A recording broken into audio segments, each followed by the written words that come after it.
রত্নাকরের হাতে একটি ছিল জলদ কুঠা,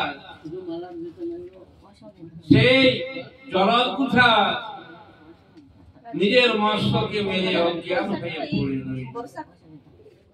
তো দেখুন কিছুক্ষণ পরে রত্নাকরে যখন জ্ঞান ফিরে এসেছে, রত্নাকর মনে মনে চিন্তা করছে, তাই তো রে বাবা, মাতা পিতা কেউ আমার পাপের ভাগে হলো না, তবে আমি এই মহাপাপ থেকে মুক্তি পাবো কেমন করে? এমন সময় রত্নাকর মনে পড়ে গেল বনের মাঝে দুটো ব্রাহ্মণকে বেঁধে এসেছে।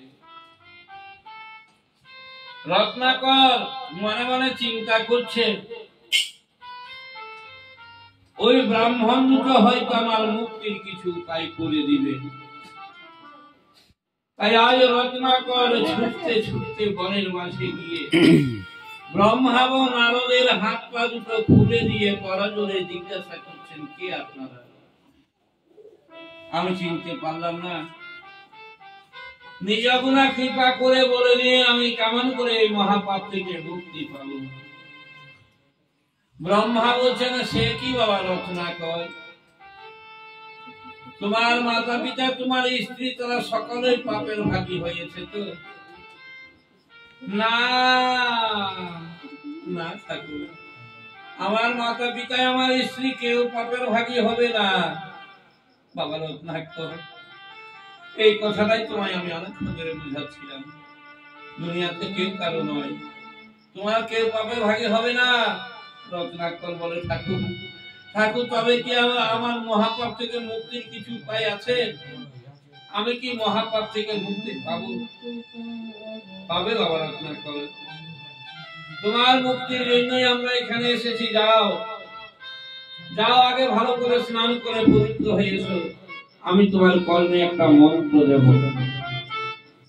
এখানে হয়েছে কি মা? রত্নাকর স্নান করার জন্য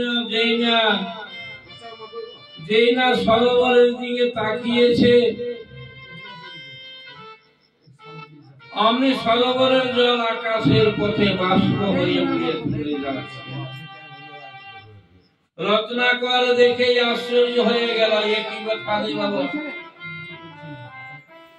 সরোবরের জল আকাশের পথে উড়ে চলে যাচ্ছে,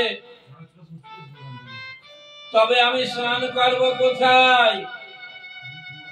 ঠাকুর ঠাকুর ঠাকুর, আমার আর স্নান করা হলো না। সে কি বাবা রত্নাকর, স্নান করা হলো না মানে? ঠাকুর আমি যেই না সরোবরের দিকে তাকালাম, সরোবরের জল আকাশের পথে উড়ে গেল। ব্রহ্মা বলছেন, বাবা রত্নাকর, তুমি চিন্তা করে দেখো কত তুমি পাপ করেছো, তোমার পাপের বোঝা তোমার ভারী হয়ে গেছে, যে সেই পাপের বোঝা মা গঙ্গা বইতে পারবে না, তাই তোমার ভয়ে মা গঙ্গা নিজেই পালিয়ে চলে যাচ্ছে। রত্নাকর, তুমি চিন্তা করে দেখো কত তুমি পাপ করে রেখেছো। রত্নাকর বলে, ঠাকুর ঠাকুর, তবে কি আর আমার মুক্তি হবে না? আমি কি আর মুক্তি পাবো না? পাবে বাবা রত্নাকর, এই আমার কুমণ্ডলের জল আমি তোমার মস্তকে দিয়ে তোমায় পবিত্র করলাম। এই কুমণ্ডলের জল আমি তোমার মস্তকে দিয়ে তোমায় পবিত্র করলাম। এখন মুখে বলো, বলো রত্নাকর। না না বললে হবে না। কি বলবো ঠাকুর, কি বলবে? বলো রাম, বলো রাম, বলো রাম, বলো রাম, বলো রাম, বলো রাম, রাম বলো রাম। এই মন ভুলা রাম, রাম রাম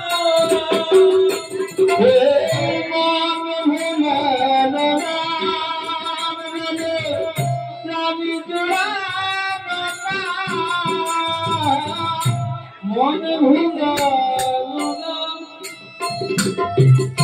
প্রাণে জুড়ানো না, মনে ভুলানো না, প্রাণে জুড়ানো না। বলরাম বলরাম বলরাম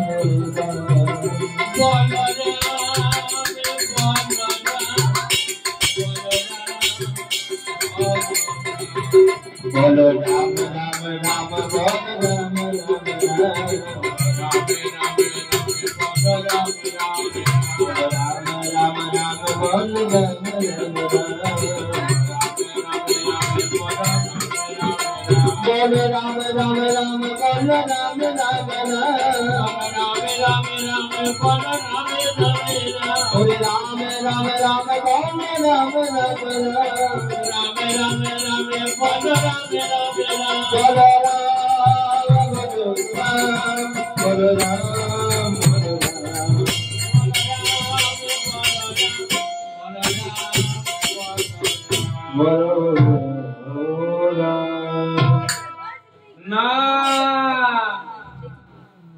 না থাকো না, এত বড় মন্ত্র আমার মুখে উচ্চারণ হচ্ছে না।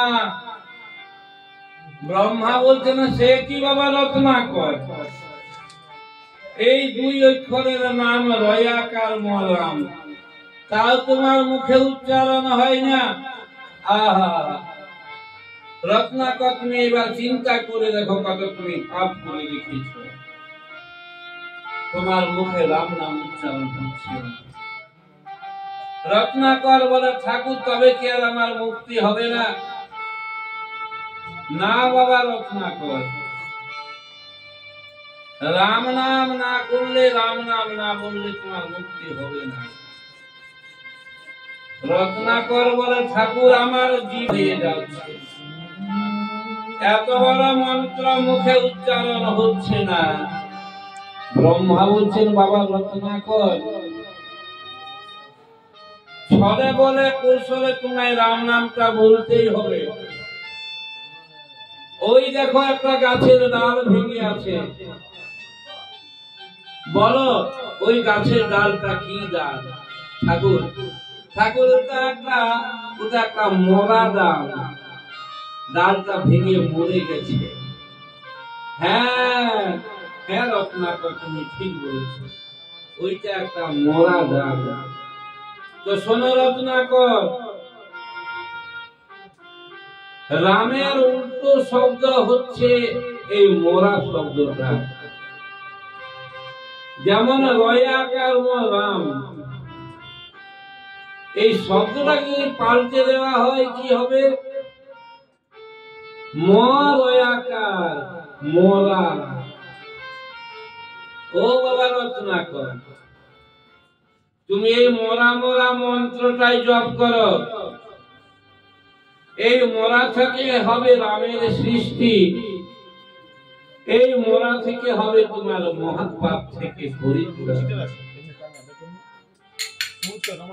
মহাদস্যু রত্নাকর বনের মাঝে এক জায়গায় বসে বসে আয় মরা মরা মরা মরা মন্ত্রটাকে জপ করে যাচ্ছে। ও রত্নাকর